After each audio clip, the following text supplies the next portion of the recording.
नमस्कार, मैं हूं जगदीश प्रकाश। आप देख रहे हैं टीएफडी इंडिया लाइव। टीएफडी इंडिया लाइव में आप सभी का स्वागत है। राजनीतिक दलों और नेताओं के लिए चुनावी रणनीति बनाए जाने और उसे लागू करवाने के उस्ताद रहे प्रशांत किशोर जन स्वराज अभियान से बनने जा रही पार्टी के मुख्य मंत्री पद के उम्मीदवार नहीं होंगे। चुनावी रणनीतिकार के तौर पर पीके यानी कि प्रशांत कुमार किशोर खुद को जन स्वराज का नेता नहीं बल्कि सूत्रधार मानते हैं। इन्हीं कुछ सवालों पर चर्चा करते हैं। चर्चा के लिए हमारे साथ मौजूद हैं वरिष्ठ पत्रकार श्री श्याम गिरी जी। सर नमस्कार। नमस्कार जगदीश जी। सर, बात करें बिहार की तो प्रशांत किशोर का एक बड़ा ऐलान आया है कि 1 घंटे में शराबबंदी खत्म कर देंगे। नीतीश की जेडीयू को 20 सीट भी नहीं आएंगी। प्रशांत किशोर ने कहा कि बिहार में सिर्फ शराब की दुकानें बंद हुई हैं, लेकिन शराब की होम डिलीवरी खूब हो रही है। शराबबंदी का गहरा असर बिहार की अर्थव्यवस्था पर पड़ रहा है। इसकी वजह हर साल बिहार जैसे गरीब राज्य का 20 से 25 हजार करोड़ रेवेन्यू का नुकसान हो रहा है। सर, आप इस सवाल को कैसे देखते हैं? जगदीश जी, शराब बंदी का जो एक फैसला लिया था नीतीश कुमार ने, वो फैसला ऐतिहासिक था। उस समय 20,000 करोड़ रुपए रेवेन्यू शराब से आता था बिहार को। मैंने आपके कई प्रोग्राम में कहा है कि जब झारखंड अलग हुआ बिहार से, तो रेवेन्यू का सोर्सेस जो था झारखंड में था वो बिहार से अलग हो गया। उस दौरान नीतीश कुमार ने शराब बंदी का जो ऐलान किया, यानी कि 20,000 करोड़ का नुकसान बिहार को हुआ। और यह नेता अधिकारी और इनके लोग ज्यादा हैं जो शराबों का व्यापार इस समय बिहार के अंदर कर रहे हैं। यह तो सच है कि शराब बंदी से शराब डबल हो गया है बिकना बिहार के अंदर।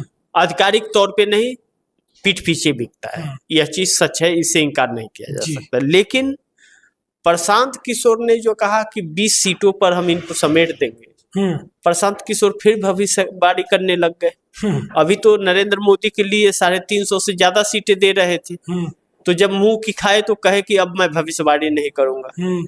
यानी कि राजनेता अपनी आदत से बाज नहीं आते हैं और यह राजनीति में आ चुके हैं। यह अपनी पार्टी जन स्वराज को यह लॉन्च करना चाहते हैं। अभी तक बिहार का भ्रमण कर रहे थे, लेकिन मुख्य चीज ये है कि प्रशांत किशोर नाम है उनका, प्रशांत कुमार नहीं है जी, प्रशांत किशोर। वह प्रशांत किशोर पांडे है। वह अपने पांडे शब्द को क्यों छिपा रहे हैं? अच्छा, क्योंकि ब्राह्मण बदनाम है।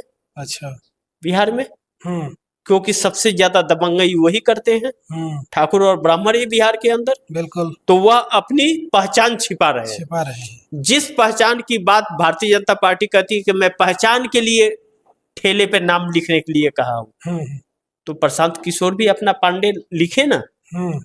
बताएं, हकीकत यह है कि मैंने आपके पिछले बिहार के प्रोग्राम में यह कहा था कि प्रशांत किशोर जो है वह भारतीय जनता पार्टी के एक मोहरे हैं। इस बार चिराग मॉडल नहीं चल सकता, इसलिए प्रशांत किशोर मॉडल इस बार किया जा रहा है, और नीतीश कुमार को कमजोर करने के लिए यही कड़ी है जो नीतीश कुमार को एनडीए गठबंधन छोड़ने पे मजबूर कर रहा है। क्योंकि प्रशांत किशोर को भारतीय जनता पार्टी ही सह दे रही है, ऐसा लोग कह रहे हैं, और ऐसा माना भी जा सकता है। क्योंकि प्रशांत किशोर के पास इतनी हैसियत नहीं है कि वह बिहार की सभी सीटों पर चुनाव लड़ सके। कुछ चंद सीटों पे लड़ जाए, वह भी एक पहाड़ तोड़ने के बराबर होगा। तो इनको पैसे कहां से आ रहे हैं? कोई उद्योगपति तो इनको पैसे नहीं देते। जो इन्होंने आपके सवाल में जो बयान आया इनका कि 20 सीटों पर हम इनको सिमटा देंगे, इससे यह पता चलता है कि भारतीय जनता पार्टी इनके पीछे बैटिंग कर रही है, नीतीश कुमार के खिलाफ साजिश रच रही है, और उद्योगपतियों का साथ इनको दिया जा रहा है। भारतीय जनता पार्टी का सपना है कि बिहार और झारखंड दोनों में इसकी सरकार हो। इसके कई बात है। इससे बिहार से नेपाल और बांग्लादेश लगता है और झारखंड से पश्चिम बंगाल और उड़ीसा लगता है, यह बॉर्डर लगते हैं।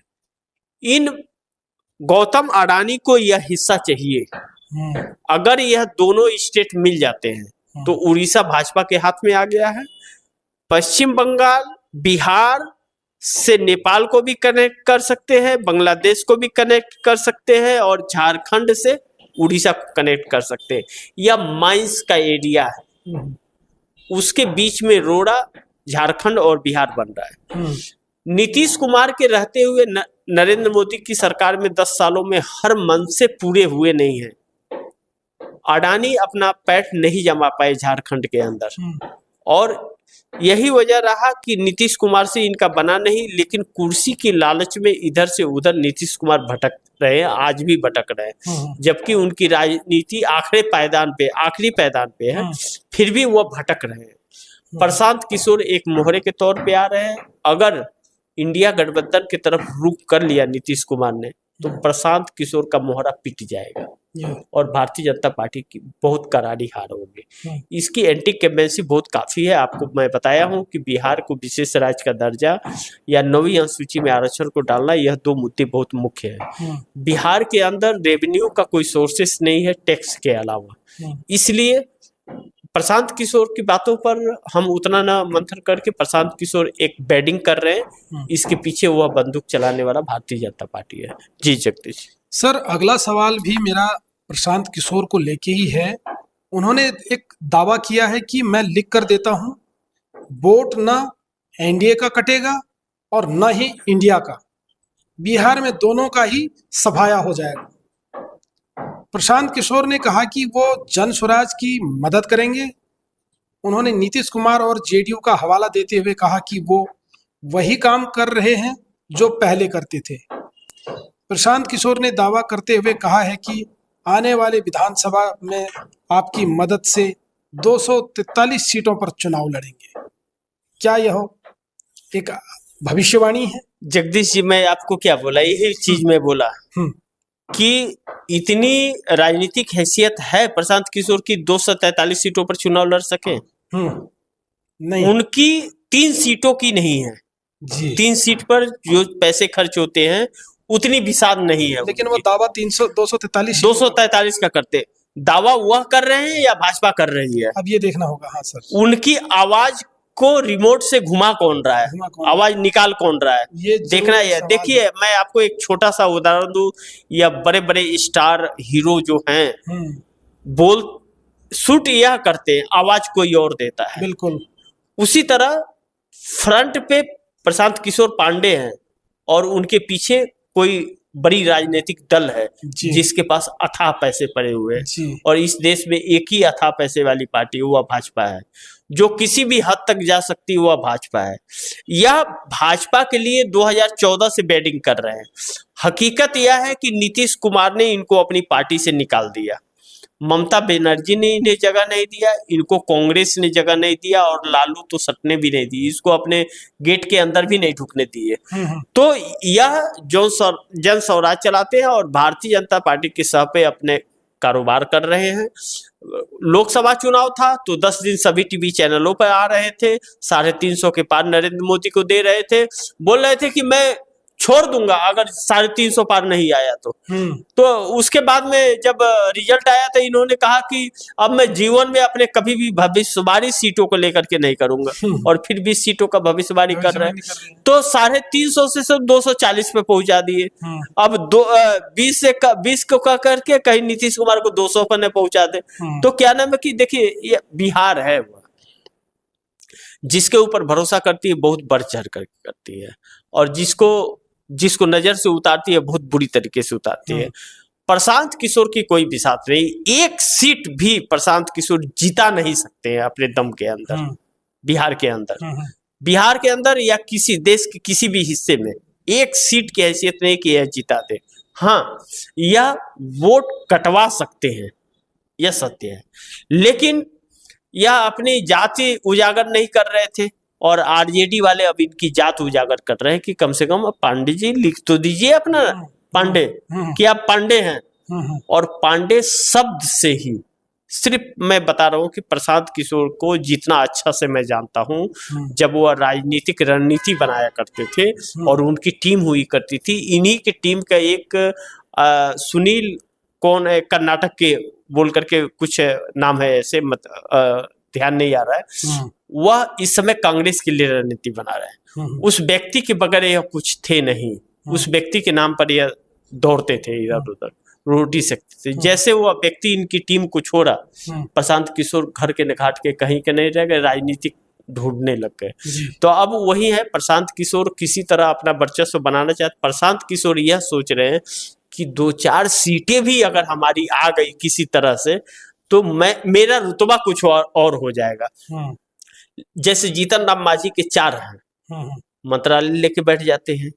इनके भी सपने हैं, क्योंकि राजनीतिक रणनीतियां जो बनाते थे वो विफल हो गई इनकी बातों पर कोई ध्यान नहीं दे रहा है, और बड़ी बड़ी पार्टियां इनके साथ में आने नहीं दे रही हैं, क्योंकि ये किसी के भी साथ रहते हैं तो भाजपा को ही बैटिंग करते हैं या भाजपा ही है।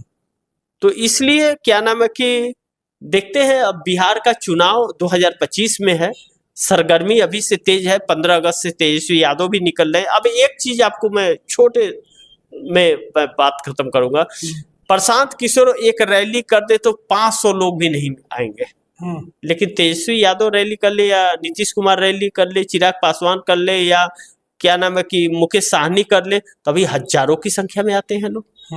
तो जो व्यक्ति 500 लोगों को इकट्ठा नहीं कर सकता, वह व्यक्ति कैसे सीटों का दावा कर सकता है? लेकिन ये सर एनडीए और इंडिया दोनों के सफाई की बात कर रहे हैं, किस दम पे कर रहे हैं? यह एनडीए की सफाई की बात नहीं कर रहे हैं, यह नीतीश और आरजेडी के सफाई की बात कर रहे हैं, जो बात कर रहे हैं। अच्छा एक चीज बताइए कि एनडीए की सरकार नहीं बनेगी, इंडिया की सरकार नहीं बनेगी, सरकार बनेगी किसकी? कौन है तीसरा? कौन है? प्रशांत किशोर।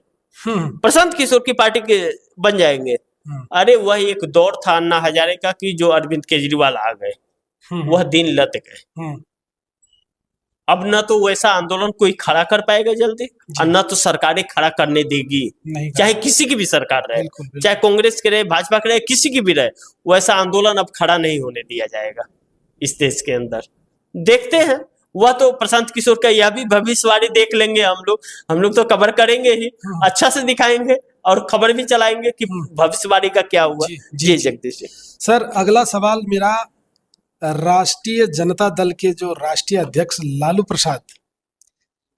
प्रसाद जी ने दावा किया कि केंद्र की एनडीए सरकार कमजोर है, अगस्त के बाद यह सरकार कभी भी गिर सकती है, मोदी सरकार कुछ ही दिनों की मेहमान है। लालू प्रसाद ने कहा कि हम तेजस्वी के नेतृत्व में राष्ट्रीय जनता दल चुनाव लड़ेगा और आगे बढ़ेगा। मैं भरोसा दिलाता हूं कि आरजेडी अभी और ऊंचाइयों पर पहुंचेगा। क्या कहना चाहेंगे सर लालू की इस बात? देखिए, लालू की बातों में अगर हम कहें कि दम है, और अगर वह इशारा कर रहे हैं कि तेजस्वी यादव के नेतृत्व में सरकार बनेगी और चुनाव लड़ेंगे, तो इसका मतलब यह है कि कहीं न कहीं नीतीश कुमार से सिग्नल मिल गया कि नीतीश कुमार दिल्ली संभालेंगे और तेजस्वी यादव बिहार संभालेंगे। इसका मतलब यह जो अगस्त की बातें हो रही है, सावन का महीना अब कुछ ही दिन बचा है, 5-7 दिन का है, बहुत शुभ दिन इनके लिए होता है। अब सावन के बाद, सावन में अगर नहीं होता है तो जिस तरह शरद पवार ने कहा महाराष्ट्र चुनाव के बाद मैं मोदी की सरकार गिरा दूंगा, यानी कि कुछ खिचड़ी पक रही है। दोनों को अगर मिलाया जाए, बातों को किया जाए, तो कनेक्शन एक ही जगह आकर के रुकता है कि अगर इस वक्त नहीं तो अगर इन्हें गिराना होता तो 15 अगस्त के पहले ये लोग गिरा दिए होते। इनको झंडा नहीं फहराने देते नरेंद्र मोदी को। नंबर 2, अब अमित शाह ने जो गलत टिप्पणी शरद पवार को लेकर के की, या जो कह रहे हैं लालू प्रसाद यादव अगस्त में या अगस्त के बाद सरकार गिरा देंगे, यानी कि नीतीश कुमार से कुछ न कुछ सारी चीजें बात हो चुकी हैं, सिग्नल मिल चुका है। सिर्फ अब बात यही आ रहा है कि नरेंद्र मोदी को बेइज्जत करके निकालना, आसानी से नहीं। महाराष्ट्र चुनाव हराएंगे और उसके बाद दिल्ली की सरकार गिराएंगे। अब ये इस रणनीति पे इसका मतलब इंडिया गठबंधन काम कर रहा है और इन बयानों से भी यही साबित हो रहा है। जी जगदीश जी, तो बहुत बहुत धन्यवाद सर। तो ये थे हमारे वरिष्ठ पत्रकार श्री श्यामगिरी जी, जो बता रहे थे कि किस तरह राजनीति दलों में उठापटक चल रही है।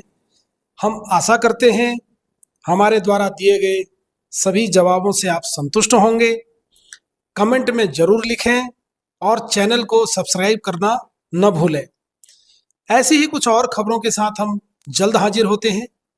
देखते रहिए TFT इंडिया लाइव। धन्यवाद।